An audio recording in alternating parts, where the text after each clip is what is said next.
If given the chance, could you accurately summarize what you really want? How certain would you be that you wouldn't think of something better if given more time?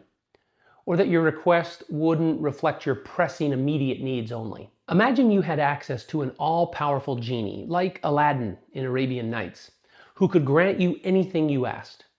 What would you ask him?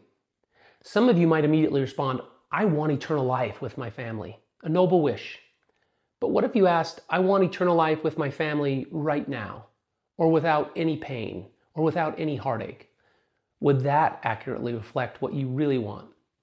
Jesus had such an experience.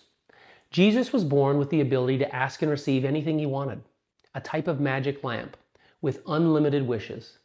His lamp was a psalm containing the following promise from his Father, which stated, For he shall give his angels charge over thee, to keep thee in all thy ways.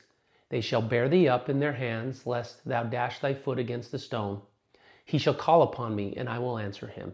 I will be with him in trouble. I will deliver him and honor him. All Jesus had to do was ask for it, and he would receive it, no matter what it was. How often have you anticipated an impending experience and dreaded what was coming? If you had owned a magic lamp just then, would you have wished that you could avoid the experience? What about actions that had already occurred or decisions that you had already made? Would you use your magic lamp to have them undone? Perhaps you are facing such a decision now, something that you wish you could undo. How would you use your lamp? What does this tendency within us teach us about the experience of Jesus? At the beginning of his ministry, Jesus went into the wilderness to commune with God. Afterward, the tempter came to him and dared him to use his powers to address his physical hunger. Then Jesus was taken up into the holy city, and the Spirit setteth him on the pinnacle of the temple. And there, challenged by the tempter, If thou be the Son of God, cast thyself down, for it is written, He shall give his angels charge concerning thee, and in their hands they shall bear thee up, lest at any time thou dash thy foot against a stone. The devil was tempting Jesus in this hour to use his divine promise, his psalm, to prevent physical harm to himself.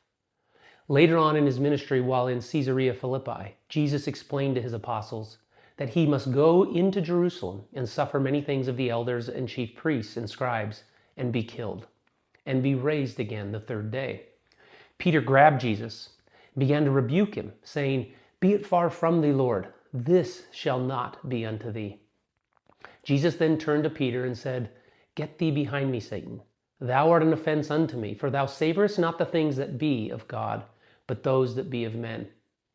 As brave and courageous as Peter was, he had inadvertently and ignorantly switched teams in that moment.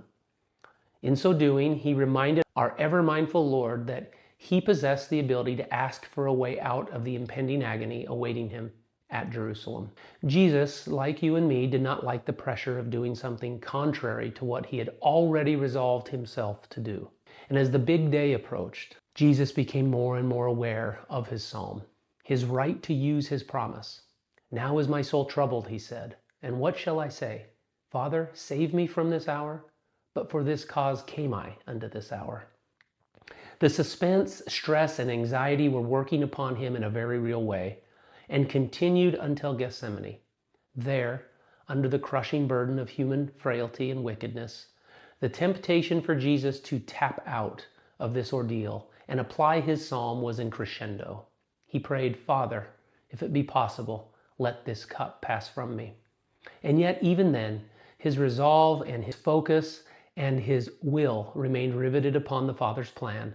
And so he continued, Nevertheless, not as I will, but as thou wilt. Jesus knew what he really wanted.